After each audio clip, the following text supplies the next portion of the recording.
Professeur Didier Raoult, où en est le travail de l'IHU face à l'épidémie du coronavirus? Bon, écoutez, l'épidémie du coronavirus est en train de se terminer, comme j'imaginais que ça se passe. Et donc, on a de moins en moins de patients. Et donc, on a clos notre première très très grande étude avec plus de 3600 patients qui nous permet d'avoir une vision assez claire de ce qui se passe. Donc, on a, parmi les gens qui ont été traités, la plupart des gens ont été traités par l'association hydroxychloroquine et azithromycine. Et dans ce groupe, la mortalité est de 0,5%, c'est-à-dire la plus basse au monde. Donc je ne sais pas si ailleurs l'hydroxychloroquine tue, mais ici, elle sauve beaucoup de gens quand même. Donc c'est un point, et quand on compare avec des méthodes très sophistiquées les groupes thérapeutiques, parce que certains n'ont pas pu recevoir hydroxychloroquine et azithromycine, où certains n'ont pas voulu prendre le traitement, où certains sont arrivés trop tard avant de pouvoir recevoir le traitement, eh bien, on voit qu'il existe une différence significative quand on ajuste très très précisément sur l'âge les facteurs de risque entre l'hydroxychloroquine et l'azithromycine qui donnent de meilleurs résultats que les autres traitements qu'on connaît, et ces différences sont significatives. D'ailleurs, il y avait un autre traitement, une autre publication un peu bidouillée, d'ailleurs, qui est sortie dans le British Medical Journal, qui trouvait les mêmes résultats que nous, mais ils ont refusé d'analyser leur traitement par hydroxychloroquine et azithromycine, qui étaient significativement différents des autres, puisque les 16 qu'ils avaient traités, il n'y en avait aucun qui était parti en réanimation, aucun qui était mort. Je ne sais pas comment, ni le papier, ni le méthodologiste qui était là-dedans ont accepté de donner des résultats comme ça, sans même faire un test statistique pour savoir si c'était mieux ou pas mieux, alors que c'était évident que c'était beaucoup mieux, il y avait une différence très très significative. Donc c'est intéressant. Mais nous, globalement, si vous voulez, on a fait ce que nous, on considérait comme étant notre devoir, c'est à soigner les gens. Mais il faut dire que d'ailleurs, le gouvernement ne nous a absolument pas empêchés de travailler.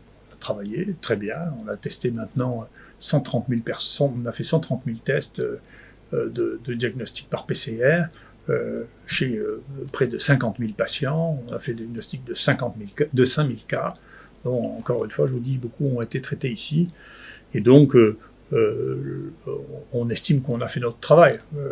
On a été les premiers, et j'ai eu l'occasion de le dire aux plus hautes autorités de ce pays, à dire que les enfants n'étaient pas infectés, n'étaient pas atteints. Maintenant, je sais pourquoi. Je vous le dirai la semaine prochaine. On sait pourquoi.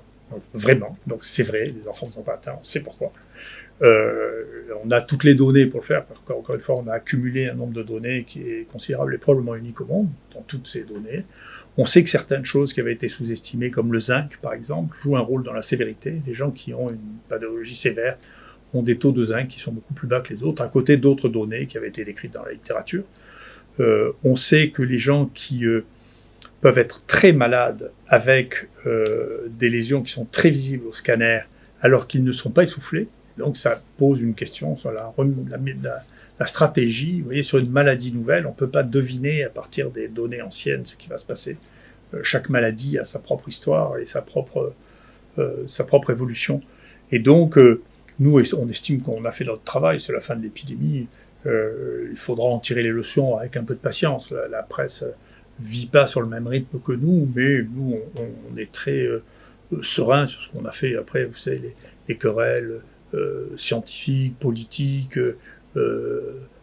publicitaires, tout ça a un temps, et puis le temps fait le tri de tout ça. Donc on n'est pas très inquiet. Voilà. Est-ce que les dernières études, notamment la dernière étude publiée dans le Lancet vendredi, vous font changer d'avis, changer votre opinion vis-à-vis de l'hydroxychloroquine? Oui, c'est une opinion qu'on m'a demandé, qui est une opinion un peu folle. C'est une idée, c'est un peu fou, c'est-à-dire, moi je comprends bien que les gens aient des difficultés, oui, les hommes politiques, les journalistes aient des difficultés, parce que vous dites ça, elle lui dit ça, mais moi c'est pas mon problème. Nous aussi, il nous est passé 4000 malades dans les mains. Vous croyez pas que je vais changer parce qu'il y a des gens qui font du big data, qui est une espèce de fantaisie complètement délirante, qui prend des données dont on ne connaît pas la qualité, qui mélange tout, qui mélange des traitements dont on ne sait pas quelle est la dose qu'on a donnée. C'est sûr, si vous prenez de l'hydroxychloroquine, on peut se suicider avec, si on en prend trop. Comme avec le Doliprane d'ailleurs, qui est probablement en réalité plus dangereux que l'hydroxychloroquine, si on veut bien regarder. C'est la première cause d'intoxication dans les pays modernes du monde, le Doliprane. C'est dangereux le Doliprane, ça tue beaucoup. Donc, si vous voulez, comment voulez-vous qu'une étude foireuse faite avec les big data change ce que nous avons vu, vous savez, des électrocardiogrammes, ici on a fait 10 000 chez les malades qui ont eu cette maladie. 10 000 électrocardiogrammes qui ont tous été vus par l'équipe d'un professeur de rythmologie, c'est-à-dire de cardiologue qui est spécialisé dans l'analyse électrique du cœur.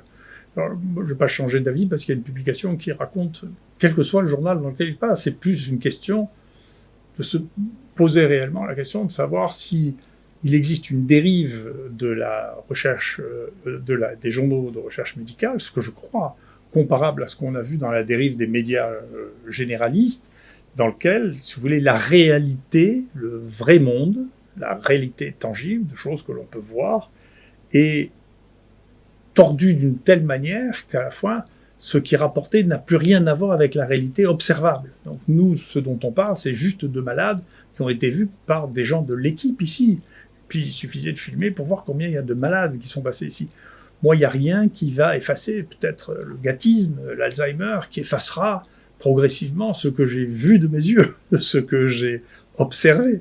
Le reste, ce qui se publie dans la littérature, c'est complètement déraisonnable. Et donc, il y a une vraie question qui se pose là, comme ailleurs d'ailleurs, qui est la différence entre le travail réel avec la vision quotidienne, moi, de tout ce que je vois. Tous les jours, ici, on fait 2 réunions d'1 heure par jour pour examiner tous les résultats de tout ce qui se passe, de tous les malades, de qui peut sortir, qui peut pas sortir, qui était contagieux, qui ne l'est pas, et tout ça depuis 2 mois et demi. Alors si d'un coup, il suffisait qu'il y ait quelqu'un qui publie une bêtise dans la littérature pour que j'oublie tout ce qu'on a fait pendant 2 mois et demi, c'est que je serais devenu fou. Donc je ne vais pas changer d'avis parce qu'il y a des gens qui disent, écoutez, nous qui n'avons pas vu de malade, on vous dit ce qui s'est passé, alors que vous qui avez vu des malades, vous ne savez pas ce qui s'est passé. Je ne veux pas le croire.